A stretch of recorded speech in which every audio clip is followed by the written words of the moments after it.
Hello friends, welcome back to my YouTube channel. ಇವತ್ತಿನ ವಿಡಿಯೋದಲ್ಲಿ GDS ಪೋಸ್ಟ್ಗಳ ಬಗ್ಗೆ, ಪೋಸ್ಟ್ ಆಫೀಸ್ನ GDS ರಿಕ್ರೂಟ್ಮೆಂಟ್ನ ಬಗ್ಗೆ ಈ ವಿಡಿಯೋದಲ್ಲಿ ಡಿಸ್ಕಸ್ ಮಾಡ್ತಾ ಹೋಗ್ತೇನೆ. ನೀವೇನಾದರೂ ಹೊಸಬರಾಗಿದ್ದರೆ ನಮ್ಮ ಚಾನಲ್ನ ಲೈಕ್ ಮಾಡಿ, ಶೇರ್ ಮಾಡಿ, ಸಬ್ಸ್ಕ್ರೈಬ್ ಮಾಡಿ. ಈ ಒಂದು GDS ಪೋಸ್ಟ್ಗಳಿಗೆ ಆನ್ಲೈನ್ ಅಪ್ಲಿಕೇಶನ್ 31ರಿಂದ 14/2/2026 ಒಳಗಡೆ ನೀವು ಆನ್ಲೈನ್ ಅಪ್ಲಿಕೇಶನ್ನ ಸಲ್ಲಿಸ್ಬೋದು.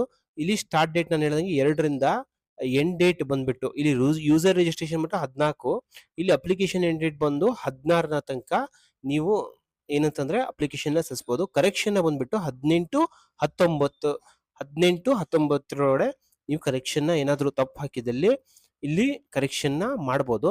ಇಲ್ಲಿ ಇಲ್ಲಿ ಸರ್ಕಲ್ ವೈಸ್ ಪೋಸ್ಟ್ ನೋಟಿಫೈಡ್ ಅಂತಿದೆ. ಇದ್ರ ಮೇಲೆ ಕ್ಲಿಕ್ ಮಾಡಿದ್ರೆ ನಿಮ್ಗೆ ಇಲ್ಲಿ ಎಷ್ಟೆಷ್ಟು ಪೋಸ್ಟ್ಗಳು ಖಾಲಿ ಇದಾವೆ ಅಂತಂದು ಎಲ್ಲ ತೋರಿಸ್ತಾ ಹೋಗುತ್ತೆ. ಟೋಟಲ್ ಬಂದ್ಬಿಟ್ಟು 28,636 ಆಲ್ ಓವರ್ ಇಂಡಿಯಾ ಪೋಸ್ಟ್ಗಳು ಹೇಳ್ತಿರೋದು ನಾನು. ಇಲ್ಲಿ ಕರ್ನಾಟಕದ ಸರ್ಕಲ್ ದಲ್ಲಿ ಬಂದ್ರೆ ಇಲ್ಲಿ 1022 ಪೋಸ್ಟ್ಗಳು ಖಾಲಿ ಇದಾವೆ. ಅದೇ ತರ ಡಿಸ್ಕ್ರಿಪ್ಟಿವ್ ನೋಟಿಫಿಕೇಶನ್ ನೋಡಿದ್ರೆ ಇಲ್ಲಿ ಯಾವ ಒಂದು ಪೋಸ್ಟ್ಗಳು ಖಾಲಿ ಇದಾವೆ ಬರ್ತವೆ ಅಂತಂದು ನಾನು ಇಲ್ಲಿ ಹೇಳ್ತಾ ಹೋಗ್ತೀನಿ. ಇಲ್ಲಿ 3 ಪೋಸ್ಟ್ಗಳು ಬರ್ತಾ ಹೋಗ್ತವೆ. ಫಸ್ಟಿಗೆ ಬಂದ್ಬಿಟ್ಟು BPM ಬ್ರಾಂಚ್ ಪೋಸ್ಟ್ ಮಾಸ್ಟರ್ ಅಂತ ಬರುತ್ತೆ, ಮತ್ತೊಂದು ಅಸಿಸ್ಟೆಂಟ್ ಬ್ರಾಂಚ್ ಪೋಸ್ಟ್ ಮಾಸ್ಟರ್ ಅಂತ ಬರುತ್ತೆ, ನೆಕ್ಸ್ಟ್ ಒಂದು ಬಂದ್ಬಿಟ್ಟು ಡಾಕ್ ಸೇವಕ್ ಅಂತ ಬರುತ್ತೆ.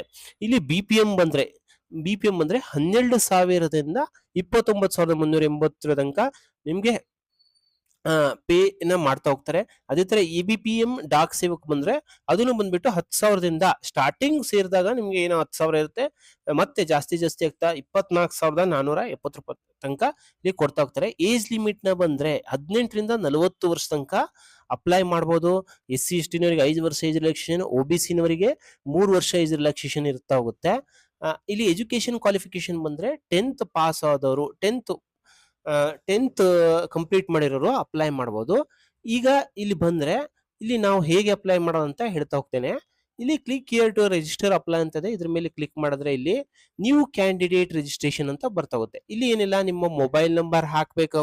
ಈ ಮೊಬೈಲ್ ನಂಬರ್ ಹಾಕಿ ಇಲ್ಲಿ OTP ಕಳಿಸುತ್ತೆ. ಆ ಮೊಬೈಲ್ ನಂಬರ್ಗೆ ಒಂದು OTP ಬರುತ್ತೆ. ಆ OTP ಹಾಕಿದ್ರೆ ಮೊಬೈಲ್ ನಂಬರ್ ವೆರಿಫೈ ಆಗ್ತಾ ಹೋಗುತ್ತೆ. ಇಮೇಲ್ ID ಇಲ್ಲಿ ಟೈಪ್ ಮಾಡಬೇಕಾಗುತ್ತೆ. ಇಮೇಲ್ ID ತುಂಬಿದಾಗ ಇಲ್ಲಿ ಒಂದು ವೆರಿಫೈ ಅಂತ ಕೊಟ್ರೆ ಅಲ್ಲಿ ಒಂದು OTP ಬರುತ್ತೆ. ಇಮೇಲ್ ID ಹಾಕಿದಾಗ ನಿಮ್ಮ ಇಮೇಲ್ ಐಡಿನು ವೆರಿಫೈ ಆಗುತ್ತೆ. ಪ್ರೊಸೆಸ್ ಅಲ್ಲಿ ಏನಂತಂದ್ರೆ ಅಪ್ಲಿಕೆಂಟ್ ನ full name SSLC marks card ಪ್ರಕಾರ ಟೈಪ್ ಮಾಡಬೇಕಾಗುತ್ತೆ. ಇಲ್ಲಿ ಡೇಟ್ ಆಫ್ ಬರ್ತ್ ನ ಟೈಪ್ ಮಾಡಕತ್ತೆ, ಜೆಂಡರ್ ನ ಟೈಪ್ ಮಾಡಕತ್ತೆ, ಮೇಲ್ ಆಫ್ ಫಿಮೇಲ್ ಅಂತಂದು. ಫಾದರ್ ನ ನೇಮ್ SSLC ಮಾರ್ಕ್ಸ್ ಕಾರ್ಡ್ ಪ್ರಕಾರನೇ ತುಂಬಿ, mother's name SSLC marks card ಪ್ರಕಾರನೇ ತುಂಬಿ, ಕಮ್ಯುನಿಟಿ ಯಾವುದು, SC ST ಯಾವುದು, OBC ಇದನ್ನ ಏನಂತಂದು ಅದು ಕೊಟ್ಟು ನೆಕ್ಸ್ಟ್ ಕಂಪ್ಲೀಟ್ ಅಂತ ಕೊಡಿ. ಇಲ್ಲಿ ನೀವು ಅದನ್ನೆಲ್ಲ ಫಾರ್ಮ್ ತುಂಬು ಕಂಪ್ಲೀಟ್ ಅಂತ ಕೊಟ್ಟಾಗ ನಿಮ್ಮ ಒಂದು ರಿಜಿಸ್ಟ್ರೇಷನ್ ನಂಬರ್ ಬರುತ್ತೆ. ರಿಜಿಸ್ಟ್ರೇಷನ್ ಪ್ರೊಸೆಸ್ ನೀವು ಮಾಡಿದಿದ್ರೆ ಇಲ್ಲಿ ಏನಿಲ್ಲ, ಜಸ್ಟ್ ನೀವು ಇಲ್ಲಿ ಹೋಗಿ ಮತ್ತೆ ಏನಂತಂದ್ರೆ ಲಾಗಿನ್ ಅಂತ ಕ್ಲಿಕ್ ಮಾಡ್ಬೇಕತ್ತೆ. ಇಲ್ಲಿ ಕ್ಯಾಂಡಿಡೇಟ್ ಲಾಗಿನ್ ಅಂತ ಇಲ್ಲಿ ಕ್ಲಿಕ್ ಮಾಡ್ಬೇಕಾಗತ್ತೆ. ಇಲ್ಲಿ ಪ್ರೊಸೀಡ್ ಟು ಲಾಗಿನ್ ಅಂತ ಕ್ಲಿಕ್ ಮಾಡ್ಬೇಕತ್ತೆ. ನಿಮ್ಮ ಯೂಸರ್ ID ಮತ್ತೆ ಪಾಸ್ವರ್ಡ್ ಏನಂತಂದ್ರೆ ನಿಮ್ಮ ಮೊಬೈಲ್ ನಂಬರಿಗೆ ಬಂದಿರುತ್ತೆ ಯೂಸರ್ ID ಮತ್ತು ಪಾಸ್ವರ್ಡ್, ಅದನ್ನ ಹಾಕಿ ಇಲ್ಲಿ ಲಾಗಿನ್ ಅಂತ ಕ್ಲಿಕ್ ಮಾಡ್ಬೇಕಾಗತ್ತೆ. ಇಲ್ಲಿ ಲಾಗಿನ್ ಆದಾಗ ಈ ತರ ತೋರಿಸ್ತಾ ಹೋಗುತ್ತೆ ನಿಮಗೆ. ಇಲ್ಲಿ ಫೀಸ್ ನ ಬಂದ್ರೆ ₹100 ಮೇಲ್ ಸ್ಟೂಡೆಂಟ್ಸ್ ಗಳಿಗಿದೆ. ಅದೇ ತರ 100 ಯಾವುದೇ ಫೀಸ್ ಕಟ್ಟಾಗಿಲ್ಲ. ಯಾರಿಗಂತಂದ್ರೆ ಬಂದ್ರೆ ಫಿಮೇಲ್ ಕ್ಯಾಂಡಿಡೇಟ್ಸ್ಗೆ ಯಾವುದೇ ತರ ಫೀ ನ ಪೇಮೆಂಟ್ ಮಾಡೋಗಿಲ್ಲ. ಇಲ್ಲಿ ಅಪ್ಲೈ ಆನ್ಲೈನ್ ಅಂತ ಕ್ಲಿಕ್ ಮಾಡಿ. ಇಲ್ಲಿ ಅಪ್ಲೈ ಆನ್ಲೈನ್ ಅಂತ ಕ್ಲಿಕ್ ಮಾಡಿದ್ರೆ ಇಲ್ಲಿ ಕ್ಲಿಕ್ ಮಾಡಿ. ಇಲ್ಲಿ ಅಪ್ಲೈ ಆನ್ಲೈನ್ ಅಂತ ಕ್ಲಿಕ್ ಮಾಡಿದಾಗ ಇಲ್ಲಿ ಸೆಲೆಕ್ಟ್ ನೋಟಿಫಿಕೇಶನ್ ಅಂತಿದೆ, ಇದ್ರ ಮೇಲೆ ಕ್ಲಿಕ್ ಮಾಡಿ. ಇಲ್ಲಿ ಕ್ಲಿಕ್ ಮಾಡಿದಾಗ ಇದು ಏನಂತಂದ್ರೆ ನಿಮ್ಮ ಕೆಲವೊಂದು ಡೀಟೇಲ್ಸ್ ನೀವು ಏನ್ ತುಂಬಿದ್ದೀರಾ ರಿಜಿಸ್ಟ್ರೇಷನ್ ಮಾಡಬೇಕಾದ್ರೆ ಅವೆಲ್ಲ ನೇಮ್ ಏನು, ಫಾದರ್ ನೇಮ್ ಏನು, ಮದರ್ಸ್ ನೇಮ್ ಏನು, ಡೇಟ್ ಆಫ್ ಬರ್ತ್ ಏನು, ನಿಮ್ಮ ಜೆಂಡರ್ ಏನು, ಮೊಬೈಲ್ ನಂಬರ್ ಏನು, ಇಮೇಲ್ ID ಏನು, ಕ್ಯಾಟಗರಿ ಯಾವುದು ಅಂತಂದು ಇಲ್ಲೆಲ್ಲ ಬರ್ತಾ ಹೋಗುತ್ತೆ. ನೀವು ಬೇಕಾದ್ರೆ ಮತ್ತೆ ಇದನ್ನ ಅಪ್ಡೇಟ್ ಮಾಡಬಹುದು. ಇಲ್ಲಿ ಮ್ಯಾರಿಟಲ್ ಸ್ಟೇಟಸ್ ನ ಮ್ಯಾರಿಡ್ ಅಥವಾ ಅನ್ಮ್ಯಾರಿಡ್, PWD ಇದ್ರೆ PWD ಅಂತಂದು ಇಲ್ಲಿ ತುಂಬಬೇಕಾಗತ್ತೆ. ಇಲ್ಲ ಅಂತಂದ್ರೆ ಇಲ್ಲ. ಎಂಪ್ಲಾಯ್ಮೆಂಟ್ ಸ್ಟೇಟಸ್ ಏನ ಕೆಲಸ ಮಾಡ್ತಿದ್ರೆ ಎಂಪ್ಲಾಯ್ಡ್ ಇದ್ರೆ ಎಂಪ್ಲಾಯ್ಡ್ ಹಾಕ್ರಿ, ಇಲ್ಲ ಅಂದ್ರೆ ಇಲ್ಲ. ಇಲ್ಲಿ ಪ್ರೆಸೆಂಟ್ ಅಡ್ರೆಸ್ ನ ಟೈಪ್ ಮಾಡಬೇಕು, ಪರ್ಮನೆಂಟ್ ಅಡ್ರೆಸ್. ಇದು present address permanent address same ಇತ್ತಂದ್ರೆ ಇಲ್ಲಿ ಸೇಮ್ ಆಸ್ ಪ್ರೆಸೆಂಟ್ ಅಂತ ಕೊಡ್ಬೇಕತ್ತೆ. ಪಿನ್ ಕೋಡ್ ನಿಮ್ಮ ಏರಿಯಾದ ಪಿನ್ ಕೋಡ್ ನ ಹಾಕ್ಬೇಕತ್ತೆ. ಇಲ್ಲೊಂದ್ಸತಿ ಪಿನ್ ಕೋಡ್ ನ ಟೈಪ್, ಪ್ರೆಸೆಂಟ್ ಸಿಟಿ ಯಾವುದು, ಪರ್ಮನೆಂಟ್ ಸಿಟಿ ಯಾವುದು ಎರಡು ಹಾಕ್ಬೇಕಾಗತ್ತೆ. ಸ್ಟೇಟ್ ಯಾವುದು, ಇದು ಸ್ಟೇಟ್ ಯಾವುದು, ನಿಮ್ಮ ಪರ್ಮನೆಂಟ್ ಸ್ಟೇಟ್ ಯಾವುದು, ಪ್ರೆಸೆಂಟ್ ಸ್ಟೇಟ್ ಕರ್ನಾಟಕ ಅಂದ್ರೆ ಪ್ರೆಸೆಂಟ್ ಡಿಸ್ಟ್ರಿಕ್ಟ್ ಯಾವುದು, ಪರ್ಮನೆಂಟ್ ಡಿಸ್ಟ್ರಿಕ್ಟ್ ಯಾವುದು. ಜಸ್ಟ್ ಸೇವ್ ಅಂಡ್ ನೆಕ್ಸ್ಟ್ ಅಂತ ಕೊಡಿ. ನೆಕ್ಸ್ಟ್ ಒಂದು ಪರ್ಸನಲ್ ಡೀಟೇಲ್ಸ್ ನ ತುಂಬಿದಾಗ ಎಜುಕೇಶನಲ್ ಡೀಟೇಲ್ಸ್ ನ ತುಂಬಬೇಕಾಗುತ್ತೆ.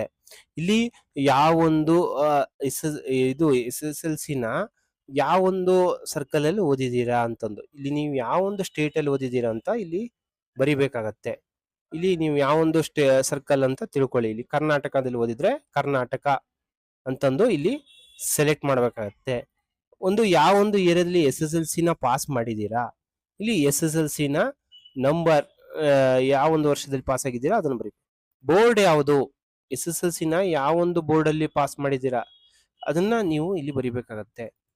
ಇಲ್ಲಿ ಕ್ಲಿಕ್ ಮಾಡಿದ್ರೆ ನಿಮ್ಗೆಲ್ಲ ಡೀಟೇಲ್ಸ್ ಬರ್ತಾ ಹೋಗುತ್ತೆ. ನೀವು SSLC ಬೋರ್ಡ್ ನ ನಂಬರ್ ಯಾವೊಂದು KSCB ಬೋರ್ಡ್ ಅಲ್ಲಿ ಬರ್ದಿದ್ರೆ KSCB ಬೋರ್ಡ್ ನ ತುಂಬಬೇಕಾಗತ್ತೆ. ಇಲ್ಲಿ SSLC ರಿಜಿಸ್ಟ್ರೇಷನ್ ನಂಬರ್ ನ ತುಂಬಬೇಕಾಗತ್ತೆ.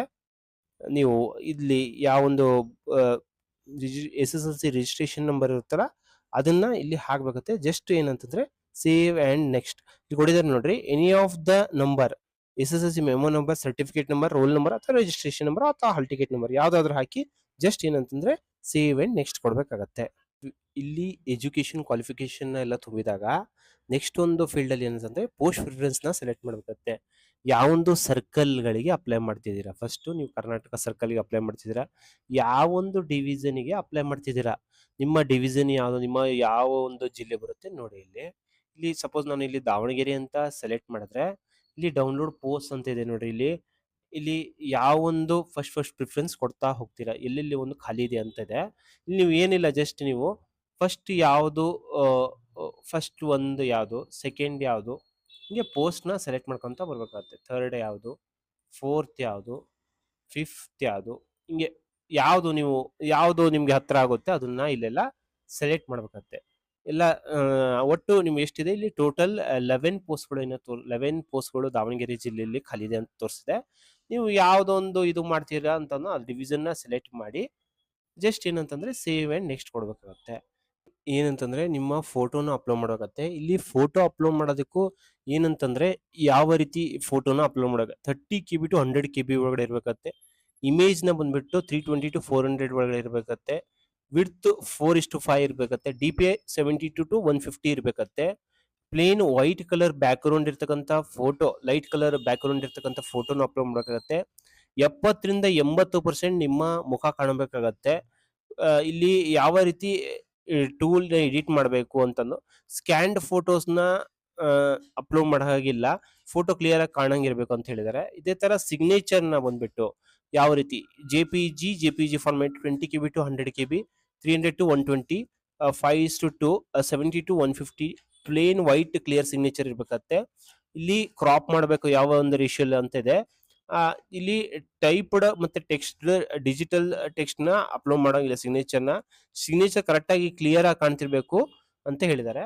ಇವೆಲ್ಲ ತುಂಬಿದ ತಕ್ಷಣ ಏನಂತಂದ್ರೆ ಇಲ್ಲಿ ಪ್ರಿವ್ಯೂ ಕೊಟ್ರೆ ನಿಮ್ಮ ಎಲ್ಲ ತುಂಬಿರ್ತಕ್ಕಂಥ ಫಾರ್ಮ್ ನೆಲ್ಲ ತೋರಿಸ್ತಾ ಹೋಗುತ್ತೆ. ಎಲ್ಲ ಕ್ಲಿಯರ್ ಆಗಿತ್ತು ಅಂತಂದ್ರೆ ನೀವೆಲ್ಲ ಜಸ್ಟ್ ಏನು ಸಬ್ಮಿಟ್ ಮಾಡಿ ಒಂದು ಆನ್ಲೈನ್ ಫೀ ಪೇಮೆಂಟ್ ಮಾಡಿದ್ರೆ ಇಲ್ಲಿಗೆ ಏನಂತಂದ್ರೆ ನಿಮ್ಮ ಆನ್ಲೈನ್ ಅಪ್ಲಿಕೇಶನ್ ಪ್ರೊಸೆಸ್ ಕಂಪ್ಲೀಟ್ ಆಗಿ ಸಬ್ಮಿಟ್ ಆಗ್ತಾ ಹೋಗುತ್ತೆ. ಈ ವಿಡಿಯೋ ನಿಮ್ಗೆ ಇಷ್ಟವಾದಲ್ಲಿ ನಮ್ಮ ಚಾನಲ್ನ ಲೈಕ್ ಮಾಡಿ, ಶೇರ್ ಮಾಡಿ, ಸಬ್ಸ್ಕ್ರೈಬ್ ಮಾಡಿ. Thank you.